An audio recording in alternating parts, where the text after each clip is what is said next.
Do you know that you have 4 bodies? I grew up in Mumbai, India, and I moved to the United States in the early 90s. In 1998, I was back in India visiting my parents, and I heard about laughter yoga. I've been doing yoga since high school, but laughter? Next morning, I'm at the park surrounded by 30 other people in a circle. We do our usual yoga exercises, and then a person in the group says a joke. And like a wave of laughter, it spreads around the circle, and it's so infectious because just watching people, all the expressions and the way they laugh, and some holding their tummy, some on the grass, and I laughed and I laughed and I laughed. And I realized I didn't have such a great belly laugh in a very long time. I felt wonderful throughout the day, so happy. But life is not laughter when I was growing up. I was a very shy, quiet, introverted child. While other children were playing, I would be sitting quietly by myself, just watching and observing. I would see children, some my age and younger, begging on the streets, at times with arms or legs missing, some looking into the rubbish for food, and that would make me very sad. I would see at construction sites very thin men and women carrying huge loads on their head in the pouring rain. And at times when the supervisor got mad at them, I would get so angry. How does he expect them to work harder? I didn't know what to do with my feelings and emotions, so all I did was start suppressing them within me. But there was another side to India that really interested me. I saw and met a lot of monks, some in orange robes, and they were always so calm and relaxed, despite being surrounded by hundreds and at times thousands of people. They spoke softly and confidently.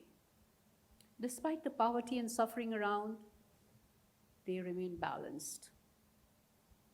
And I wanted to be just like them. So a spiritual quest started within me. I started exploring the world of yoga, meditation, rituals and practices. And when I moved to the United States, I got access to all the free libraries and books, which was amazing for a person like me who's a bookworm. So I continued exploring the world of science and spirituality. Life did change quite a bit when I got married and had kids. I was working as a project manager in a large information technology company in California. Life was stressful with all the deadlines and large project team.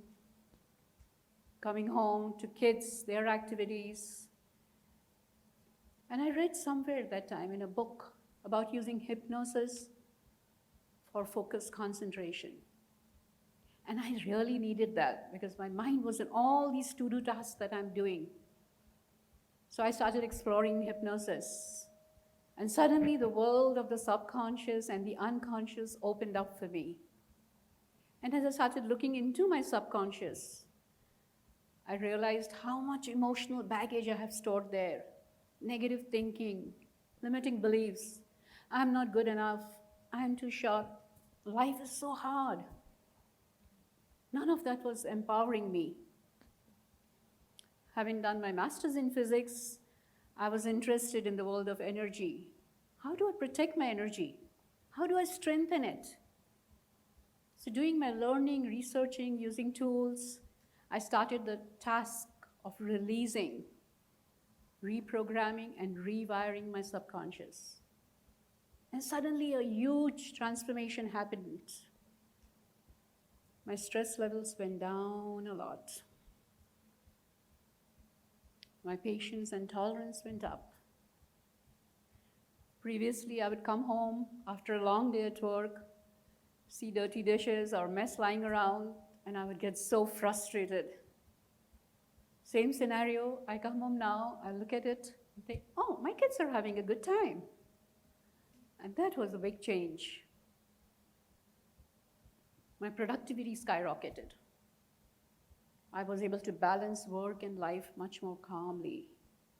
And I even found time to restart my meditation practice, to continue releasing, rewiring, learning, growing, transforming myself. And I started sharing the tools with my colleagues, with my friends, and they saw positive changes. So in 2007, I took a leap of faith, quit my corporate job, and started my own healing practice. I love to empower people to work smart versus working hard, to ease them through their pain and suffering, and to increase happiness. I've traveled to 15 plus countries, met people of all diverse cultures and backgrounds, and all of my experience with them has strengthened me so much. I came to this realization that I'm not just a physical body of bones and tissues.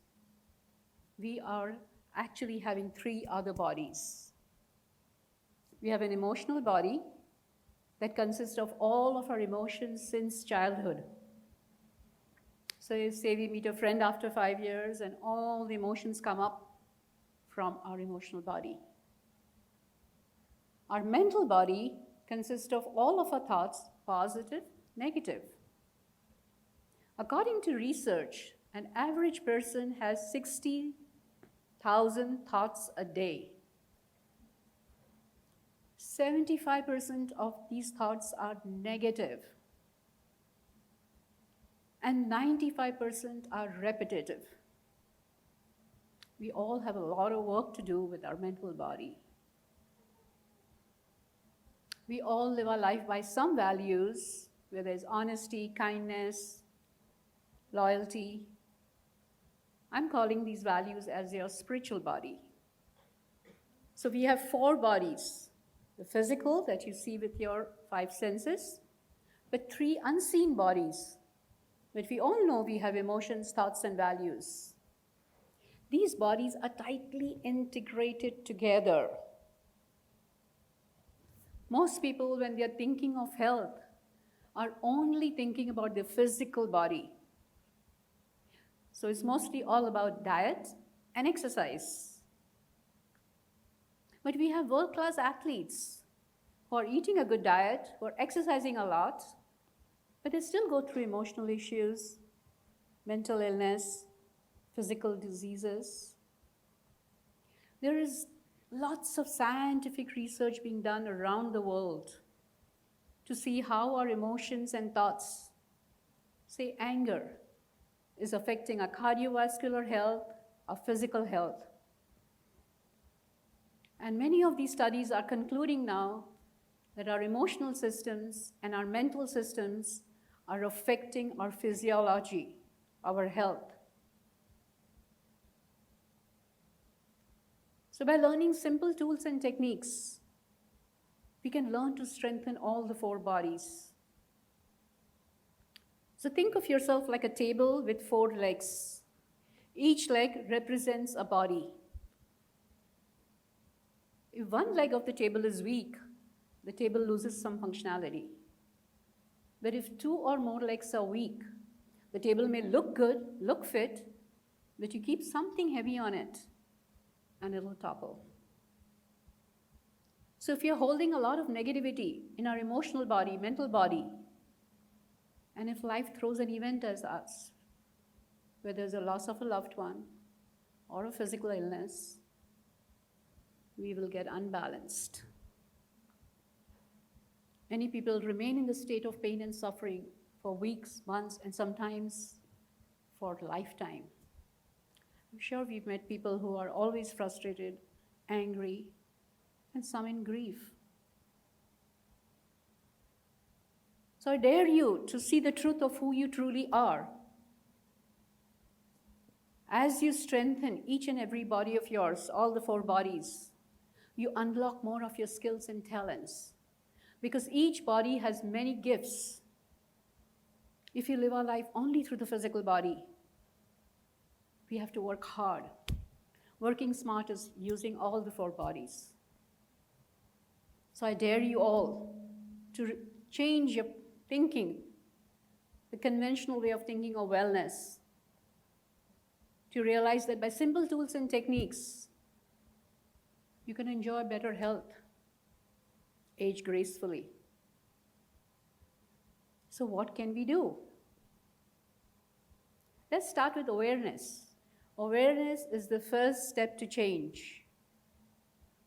Become aware during the day. What are the thoughts and emotions? Are your thoughts positive or are they negative? Are your emotions fluctuating or are they positive and balanced? Like the monks.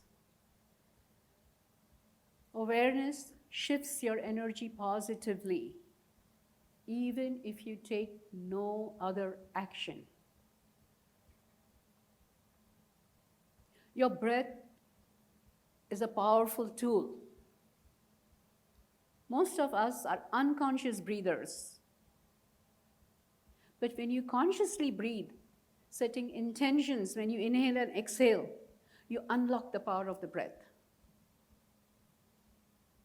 So for example, if I feel stress rising up, all I have to do is slow down, take a couple of nice, slow, deep breaths. And as I exhale, just intend that you're exhaling stress. And when you inhale, imagine inhaling calmness. Just by doing this a couple of times, you'll see a shift. Don't allow stress or any negativity to build up within you, because it weakens your emotional, mental bodies.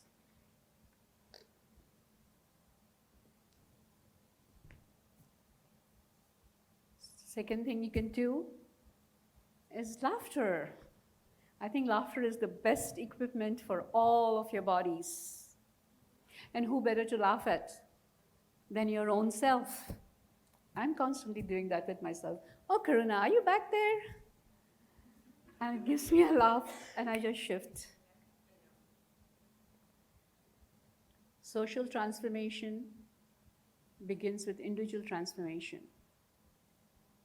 If each one of us take the steps to become emotionally balanced, positive thinkers, be honest, ethical, kind, strong and fit, imagine what a beautiful community we'll have. What a beautiful planet in which we can all thrive. A legacy we can be proud to leave to our future generations. The greatest wealth is health. Thank you.